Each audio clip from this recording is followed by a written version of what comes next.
ओम साई राम। जी हाँ, सच में आप विश्वास नहीं करेंगे, लेकिन साईं बाबा ने किया हमारे साथ एक अद्भुत चमत्कार, वो भी लाइव कैमरे के सामने। तो बने रहिए वीडियो के अंत तक। तो जैसे हमें शिरडी से साईं का बुलावा आया, तो हम मुंबई से शिरडी के लिए रवाना हुए अपने टू व्हीलर पे। मेरा दोस्त सागर आकरे और मैं अहमद सैयद। मुंबई से शिरडी का डिस्टेंस है 240 किलोमीटर। लगभग 3 से 4 घंटे में आप शिरडी पहुंच जाते हैं। तो हम भी ये दिन भर की थकावट से चूर होके फाइनली पहुंच गए शिरडी। शिरडी की जैसे ही पावन धरती पे हमने कदम रखा था, हमारी सारी थकावट दूर हो गई है।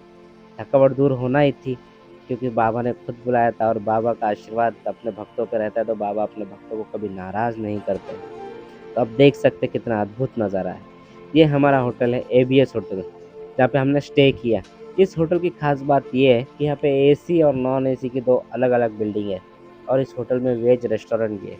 जैसे आप कंफर्टेबल हो, आप वैसे यहाँ पे स्टे कर सकते हैं। और इस होटल में रुकने का फैसला हमने इसलिए किया क्योंकि ये मात्र 2 मिनट के वॉकिंग डिस्टेंस पे है, जहाँ पे लगता है साईं बाबा का दरबार। तो आइए, हमारा वीडियो दिखाइए और अच्छा खासा डिस्काउंट पाइए। द्वारका में एक ऐसी पवित्र जगह जहाँ पे लाखों की भीड़ में लोग साईं से मिलने आते हैं और अपनी इच्छाएं लेकर आते हैं। तो हम भी पहुंच गए साईं से मिलने अपनी इच्छाएं लेके। देखिए कितनी अद्भुत तस्वीर है द्वारका में। जैसे मानो ऐसा लग रहा है कि आज भी साईं बाबा यहीं पे विराजमान है। तो हमारा काफ़ी मन था यहाँ बैठने का, पर हम यहाँ पे नहीं बैठ पाए ज़्यादा टाइम, क्योंकि भक्तों की डिमांड थी और सभी भक्तों को मौका मिलना चाहिए। हमने दर्शन किए द्वारका में साईं बाबा के और निकल पड़े एक अद्भुत सफ़र किया। एक ऐसा सफ़र जिसे जोड़ता है शिरडी से राहता गांव। इस गांव की खास बात यह है कि यहाँ पे एक ऐसा ट्री है जो तकरीबन 250 सालों से खड़ा है, जो बिना किसी के मदद के पेड़ आज भी यहाँ पे खड़ा है। और देखिए कितना हरा भरा पेड़ है। आजकल के पेड़ 10 से 20 साल में मुरझा जाते हैं, सूख जाते हैं, लेकिन ये 250 सालों से ऐसे ही हरा भरा है। इस पेड़ की खास बात यह है कि आप यहाँ पे जो भी इच्छा मांगोगे वो पूरी होती है। यहाँ पे बाबा आके घंटों घंटे बैठा करते थे और यहाँ से फिर अपने दोस्त के पास चले जाते थे मिलने के लिए। अब देख सकते हैं द्वारका माई की वो तस्वीर जो यहाँ यहीं पे मौजूद है, कितनी ब्यूटीफुल है। तो इस पेड़ की खास बात यह है कि ये पेड़ इच्छा पूरी करता है। ओम साई राम। आज फिर होगा साईं लीलाओं का गुणगान उन्हीं के भक्त की जुबानी। आज हम मौजूद है एक ऐसी पावन धरती पे जहाँ खुद साईं बाबा विराजमान थे, जिसका नाम है शिरडी। और हम अब आए हैं राहता गांव में। तो आइए मिलते हैं एक उन्हीं के भक्त से और जानते हैं साईं बाबा कुछ ऐसे चमत्कार, कुछ ऐसे अनुभवी चीज़ें जो आज तक किसी को नहीं पता है। ओम साई राम। ओम। सबसे पहले दर्शकों को आप अपना नाम बताइए। जी सर, मेरा नाम है अवधूत तोड़मल जी। मैं इसी गांव में रहता हूँ राहता। तो जिसमें खुशहाल चंद जी के और साईं बाबा के बारे में जो बता रहा हूँ। अभी हमने क्या अभी जैसे शिरडी में दर्शन किए, काकरा आरती किए और वहाँ से निकले और कल्प वृक्ष के बारे में बहुत सुना था, तो उसके बारे में कुछ बताइए हमें। कल्प वृक्ष जो पेड़ है, जो वृक्ष है, वो एक साधु संत ऋषि मुनि उस पेड़ के नीचे तपस्या करते थे। जिस समय जब राम राज्य था, हाँ। उस समय में उसका महत्व ऐसा था कि उस पेड़ के नीचे सब साधु संत ऋषि मुनि तपस्या लेकर कि वो तपस्या उनकी पूरी हो जाए। तो उसका महत्व ये है कि वो विष्णु ट्री। तो उस समय फिर बाबा चलते चलते उस पेड़ के नीचे आके बैठे। फिर जिस पेड़ के जो मालिक थे खुशहाल चंद जी, चंद्रभान जी, फिर उनको पता चलता है कि कोई बाबा साधु या अपने पेड़ के उधर आए हुए। फिर उनको मिलते, जैसा समाचार मिलते उन्होंने अपना टांगा घोड़ा उनके लिए भेज दिया। फिर उन्होंने बाबा को इधर अपने घर पे बुला लिया। फिर बाबा इस जगह पे आ गए, बैठे, बाबा से बातचीत हुई उनकी। बाबा को पूछा गया कि बाबा आप कुछ खाओगे पियोगे? तो उनका बैक साइड में इधर घर है। फिर बाबा को उस जगह लेके गए। फिर बाबा को उन्होंने खाना खिलाया। उनका प्यार देख के, खुशहाल चंद जी का प्यार बाबा को बड़ा इतना अच्छा लगा कि उनका रिलेशन और बढ़ गया। उनके जो भक्तों का जो संवाद था वो दोस्ती में बन गया। पर खुशहाल चंद जी भी ऐसे व्यक्ति महत्व थे कि उन्होंने जिस समय बाबा को कोई मानता नहीं था, कोई पत्थर मारते थे, उनका जो गलत बात करते थे बाबा से, उनका पहनावा देख के लोग उनको कुछ भी बोल देते थे, गाली बकते थे। तो उस समय खुशहाल चंद जी की नजर उन पे पड़ी और फिर वो बोले कि बाबा कोई साधारण व्यक्ति है नहीं, बाबा कोई दैवी शक्ति अपनी। तो इन्हें ऐसा लगा हुआ उनका। फिर ऐसा उनका 50 साल रिलेशन चला रहा। बाबा आते रहे शिरडी से, खुशहाल चंद जी भी शिरडी जाते रहे। सब 50 साल उनका रिलेशन चलता रहा। और फिर जो साई चरित्र लिखा गया है बाबा के जीवन के आधारित, आज उनमें खुशहाल चंद जी का नाम आता है। तो ये क्या, ये वही जगह है जहाँ पे साईं बाबा आके बैठते थे? यही जगह है, ये 200 साल पुराना स्ट्रक्चर है। Structure। बाबा इस सामने बैठते थे। खुशहाल चंद जी, चंद्रभान जी सब उनकी सेवा में उस समय जुड़े रहते थे। बाबा जैसे समाचार आता था तो वो सब काम वाम छोड़ के अपना बाबा के लिए तैयार हो जाते थे। किसी को बोलते थे फूल लेके आओ, हार लेके आओ, कुछ खाने की व्यवस्था करो। उनका टांगा घोड़ा खड़ा रहे तो तुरंत भेज देते थे उनके लिए। मतलब इतना उत्साहित हो जाते थे कि बाबा के लिए क्या कर सकते, कितनी सेवा दे सकते। इतना भाव बढ़ता था उनका कि वो सब काम वाम छोड़ देते थे अपना, और उसी समय वो टांगा घोड़ा उनके लिए भेज देते थे। जैसे अंदर बाबा आते थे तो किसी वाद्य लेके आते थे, वाद्य बजाते थे, उनका स्वागत करते थे, ये सामने बिठाते थे, फिर उनका हार से माला से स्वागत करते थे और तुरंत पूछते थे बाबा आप क्या खाओगे, तो तुरंत अपने किसी को भेज के बाबा के लिए खाना वाना मंगाते थे। और ऐसा उनका 50 साल चलता रहा। बाबा आते रहे जाते रहे। 50 साल तक बाबा का और उनका रिलेशन रहा, मतलब आना जाना चलता रहा। उनकी बातचीत होती थी, ये मेरा प्यारा भक्त है खुशहाल चंद जी, तो तुझे किस प्रॉब्लम है, क्या है, कुछ संकट है, तो बाबा ने उनके बहुत सारे संकट उस समय निवारण कर दिया। कि बाबा आप खुशहाल चंद जी को बोलते थे आप ये करो वो करो, उस समय बाबा निवारण करते थे उनका। सब उनका प्रेम बढ़ा और बाबा आते रहे, बैठे रहे। सब उस समय से आज तक उनके रूप में हमारे इधर भक्त आते हैं। बाबा के रूप में भक्त आते हैं हमारे, और आज भी वो खुशहाल चंद जी का दर्शन करते हैं। बाबा जी की जो फोटो लगी है अंदर, उनका दर्शन करते हैं। उनको इधर आने के बाद बड़ी समाधान मिलता है, उत्सव पूर्ति मिलती है, कि आनंद होता है कि इस जगह से उनको जाने का मन ही नहीं होता कि कब तक इधर बैठे रहे। मतलब इस जगह में इतनी बाबा और खुशहाल चंद जी के पावर है। इस जगह को 150 साल से ऊपर हुआ है, 200 साल के ऊपर हुआ है। आपने इतना अच्छा संभाल के रखा है। जी जी, इसका मैं बहुत दिल से आभार करता हूँ आपका सर। Thank you. और इसी के साथ मैं अपना शो समाप्त करता हूँ। थैंक यू सो मच, आपने हमें इतनी प्यारी जानकारी दी और इतनी अच्छी जानकारी दी। ये सब बाबा के लीला है, जो बाबा विचार देते हैं, जो बोलने का जो मतलब जो साहस देते हैं। हम तो पढ़े लिखे कम है, पर वो बाबा अपने आप को जो करते बरोबर वो भेज देते कि आप बोलो।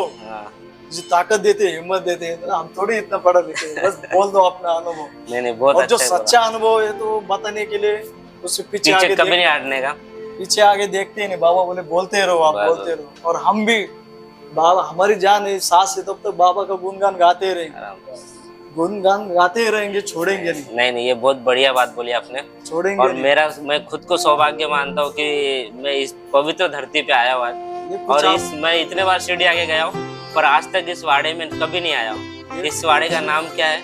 ये खुशहाल चंद हाउस रहता है। हाँ, ये तहसील है बड़ा, इस खुशहाल चंद। तो अभी भी यहाँ पे बैठक होती है? हाँ, उनके परिवार के लोग है। जो फोटो लगी सब उनके चाचा है, भतीजे है, कोई बेटे है। और उनकी जो अमोलोक चंद जी फर्स्ट वाले फोटो, उनकी जनरेशन अब चल रही है। उनको भी बाबा ने आशीर्वाद दिया था कि आप मतलब संकट में रहना, विचारों में नहीं पड़ना, आपको भी कोई चिंतक पे आ जाएगा। तो उन्होंने फिर उनको बेटा हो गए, उनकी 95 एज है। ऐसी उनकी 4 जनरेशन अब चलती रही। मतलब उन्होंने बाबा का आशीर्वाद मिला तो उनका कुछ सब आगे निकलते हैं। जो पीछे आने का कोई नाम जिस बाबा की नजर जिसपे पड़ती है ना, वो आगे निकला, वो पीछे कभी नहीं आया। हम भी चल रहे हैं, हमको भी खुद का अनुभव है जी। कल की जो एक साई भक्त और ऑटो वाले आए थे इस जगह पे, तो उन्होंने मेरे साथ बातचीत की, तो उन्होंने थोड़ा सा उनका अनुभव बताया। तो कल उसने बोला कि उसके गाड़ी से कोई मोबाइल चोरी हो गया। तो उन्होंने जो भक्त आए थे शिरडी में, तो उनको पूछा, किसी और ने पूछा तो आपने लिया करके, पर उनके पास था ही नहीं वो मोबाइल, किसी और के पास था। तो उन्होंने उनको थोड़ा मारपीट की, वो वीडियो वायरल हुआ। तो उन्होंने कहा मैं शिरडी आऊंगा नहीं। तो फिर मुझे उनके मन मतलब जो बोला उन्होंने, तो मेरे मन में दुख हुआ कि अपनी शिरडी में यार भक्तों के साथ ऐसा होना नहीं चाहिए। बाबा तो दयालु थे, सबको आसरा देने वाले थे, ये चीज ऐसे क्यों हो रही? तो अपना बाबा का नाम खराब नहीं होना चाहिए कि अपना बाबा का नाम इतना बड़ा है। वो सबको बोल रहे थे कि मेरे पास भक्त दौड़े आएंगे। तो ये सब गलत हो रहा है कि जो उनके बारे में जो गलत फिल्में जा रही लोगों के पास, बाबा एक मुस्लिम है, बाबा फकीर थे, तो ये गलत फिल्में कम होनी चाहिए। भक्तों के मन में बाबा के लिए और भी मतलब प्यार आना चाहिए, बाबा के लिए एक सेवा भाव आना चाहिए। ऐसा कुछ होना चाहिए कि इंस्टाग्राम में बाबा के बारे में और प्रसिद्धि होना चाहिए, जरूर बाबा का और नाम होना चाहिए। ऐसा कुछ करना चाहिए जो प्रॉपरली लोग हैं उधर के, जो भक्त आते हैं उनके लिए सेवा देना चाहिए, उनके लिए कुछ सुविधा देना चाहिए, ये सब चीजें करनी चाहिए। उसका जो मन में चल रहा था उसने कल मुझे बोला, रोज चले गए। और आप जो सुबह आ गए फिर आपने बोला कि यार हमको भी बाबा का ये नाम का ये करना है, इंस्टाग्राम में भेजना है, पूरे विश्व में नाम करना है, बाबा का नाम और भी बड़ा करना है। और ये सुन के तो मैं दंग रह गया कि बाबा ने क्या चमत्कार कर दिया मेरे साथ कि कल ऐसा होता है। वो जो भक्त बोल रहे, जो ऑटो वाले बोल रहे कि बाबा का नाम अपना बढ़ना चाहिए, पूरे विश्व में बड़ा होना चाहिए, ये कम होते जा रहा है। और आज मैं बिल्कुल दंग रहा है। आप जो मेरे दोस्त आए हुए बोल रहे कि बाबा का नाम, ये मेरी खुद की एक्सपीरियंस, ये अनुभव है और ये बाबा का बड़ा अनुभव है मेरे साथ, खुद के साथ। Thank you so much sir, welcome. तो दोस्तों फिर मुलाकात होगी अगले साईं भक्त के साथ और फिर होगा सैलीलों का गुणगान और फिर मिलते हैं अगले एपिसोड में। Thank you so much. Om Sai Ram. Om Sai Ram.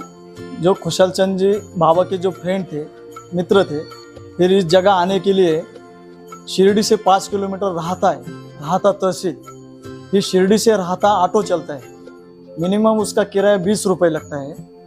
और अंदर आने के लिए वीरभद्र मंदिर है जो पुणे शिरडी रोड में पड़ता है। राइट साइड में वीरभद्र मंदिर है जो पुणे की तरफ रोड जाती है, और लेफ्ट साइड में जो कमान है जो राहता गांव में एंट्री करने के लिए है। फिर आगे आते 100 मीटर पे खुशहाल चंद हाउस है, वो पूरा गोड मार्केट है। लेफ्ट साइड में खुशहाल चंद हाउस सामने पर दिखेगा आपको। किसी को भी पूछेंगे आप तो आपको कोई भी बता देगा कि खुशहाल चंद हाउस कहाँ है। ओम साई। मोबाईल त्यांनी घेतलाच नव्हता, दुसऱ्याने घेतला।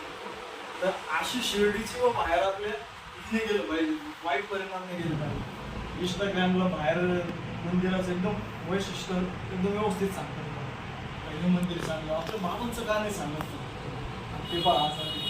तर बाबांविषयी त्यांना चांगली माहिती द्यायची, काचा अनुभव आहे माझा तो, म्हणे का असं सांगितलं गेलं पाहिजे, बाबांचे अनुभव दिले पाहिजे, बाबांनी कसं संकटातून बाहेर काढलं लोकांना, बाबांनी शिर्डीसाठी काय केलं, बरोबर आहे, असं सगळं माहिती ते मला काल सांगत होतं पेक्षा। अशा गोष्टी आजचा अनुभव आहे। हे काय म्हणतात, आले आम्हाला बाबांविषयी माहिती द्यायची, चांगली माहिती द्यायची, आमचं न्यूज चॅनल अंगावर काटा म्हणतात, खरं आहे खरं म्हणून गोष्ट अनुभव पक्का आहे, बरोबर बाबाच माहिती। ओम साई राम। अगर आपके साथ भी साईं बाबा के कोई चमत्कार घटित हुए हैं और आप चाहते हैं हमसे शेयर करना, तो नीचे दिए इंस्टा आईडी पे हमें मैसेज करिए। क्या पता अगले साईं भक्त आप हो जिनसे हम मुलाकात कर सकें हमारे इस नए शो पे, जिसका नाम है एक मुलाकात साईं भक्तों के साथ। तब तक के लिए ओम साई राम। सुखाचा सागर साई माझा, साई अवधूता दत्त दिगंबरा।